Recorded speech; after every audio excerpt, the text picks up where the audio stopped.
All right, so we have this question, product of array except self. I did this question, I understood the approach. I did this again. I kind of messed up the approach, so I'll be just doing it just to get the question crystal clear while I speak it out. So the thing is, the question itself is self-explanatory, I would say. Product of array except self. So we have to just give out the product in place of that particular number, but that product will be not including that number, but all the other numbers. For example, we have 1 right here. So 2, 3, 4. Product of them, 2, 3 are 6, 6 fours are 24, 24. Here I have 2. So 1 into 3 into 4, that's 12. Here I have 3. 1 into 2, it's 2. 2 into 4, it's 8. Here I have 4. 1 into 2, 2. 2 into 3, 6. I have 6. This question could have been very easy if what I would have just done is that I would have multiplied every number inside of the array and then would have created a new array and then would have divided it by the number. Like for this whole, it would have been 24 multiplication of every number right here. All I would have done is at the first position, I would have divided it by nums I. So 24 by 1, 24. 24 by 2, 12. 24 by 3, 8. 24 by 4, 6. But division is not allowed. We cannot use that. So what are we going to do? We're going to have three arrays, left, right, and the final one. So I'll have total three arrays. I'll name this as left. I'll say new in n. What's n gonna be? N is gonna be nums dot length, I would say. Yeah, fine. All right. Cool. I'll have this as right. I'll have this as answer. Cool. So now we have the arrays with us. What do we have to do? For every number, the approach is gonna be that for every particular number, do one thing. I would say do two things. Find out every multiplicative thing on the right hand side, and on the left hand side. So for every number in the left array, I'm going to store the product of every number on the left hand side of it. And in the right array, I'm going to store the product of every number on the right hand side of the particular number that I have. Cool? Yeah. So what's left of 1? Left of 1 is nothing. So I can say that the first element of left can be 1. Yeah. The first element of left can be 1. That means what's the product of all the elements on the left hand side? So for this, it's going to be 1. No matter what number it is on the left hand side, it's going to be 1. So I'm saying, all right, for my left array, its first element is 1. Why? Because anything on the left of 0 is not there. So we're just assuming it to be 1. Can't assume it to be 0 because then it's going to give an issue. 0 into 0, it's going to make everything 0. We don't want that. So what has to be done now? Now I'll iterate in the array. I'll say my initial thing is sorted. You know, my 0th position is sorted in left. What I'll do is I'll have to fill in the other places now. Cool. I'll start from 1. Yeah. I'll start from 1. I'll go till the end. Yeah. Yeah. Till end. So I'll start from 1. I'll start to fill it by 1. And then I'll say left I. That is now left's first element. That is, sorry, I mean the second element, the first index. Uh, what's that going to be like? What's that going to be like? I know on the left hand side. Now we need to make this thing very clear in our heads that will help us not to get confused. That on the left hand side, I'm trying to take the product of every number on the left hand side of the given number. So in the left array that I'm creating, I'm storing the product. So if I'm storing 1 at index 0, that means product on the left hand side of index 0 was 1.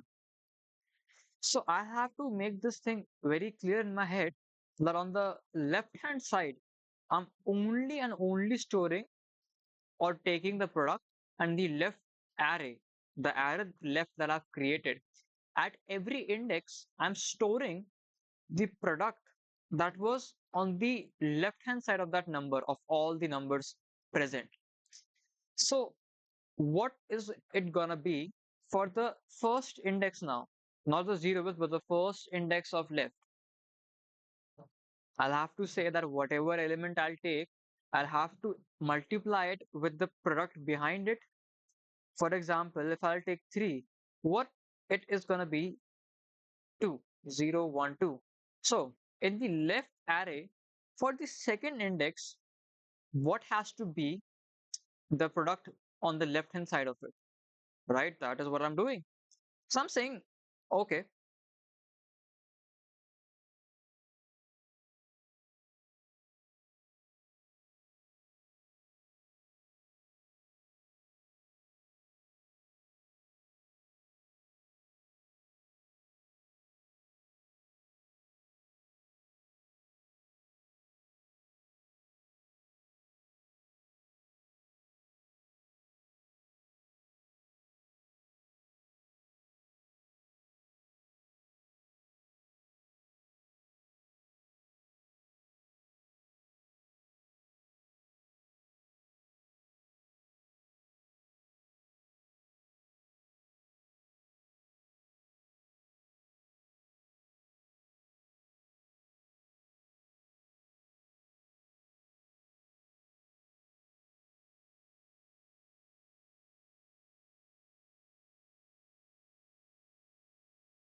hello.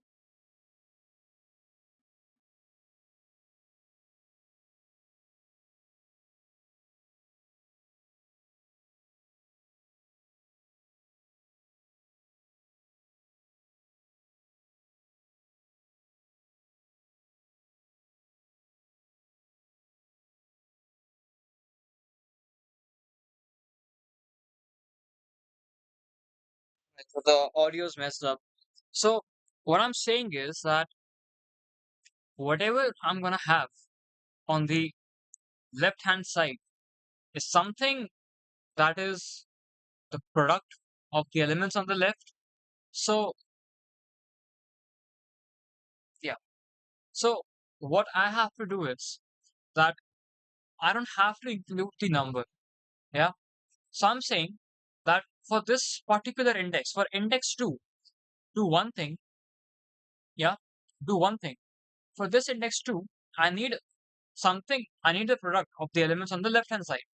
So what you have to do is for this particular index, I want you to multiply this 2, yeah, this 2 with whatever is the product on the left hand side, like left I minus 1 into nums I minus 1.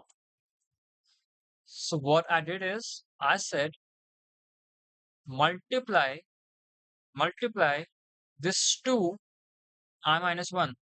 Yeah. For this 3, that's index 2. For index 2, I'm saying that multiply this first index with whatever is behind in left, in the array left, because array left is having the product of all the elements. For index 4, what do I want? Product of all these, right? Cool. For index 4, I want product of all these numbers. Now the thing is, I'll be saying, all right, for index 3, I want my left 2. My left 2. What's going to be my left 2? My left 2 is going to be 2. Product of these 2 into 3. That's 6. So yeah. So all I'm doing is all I'm doing is I'm saying taking the product of the left hand side elements, storing it, and then multiplying it with a number before it. Easy. And this is the same thing that is happening for right as well. But here, if it's on the right hand side, so yeah, it's starting from the end, minus 2.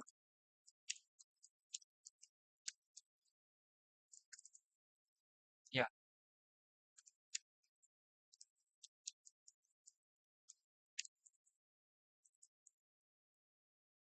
I'm gonna say plus 1.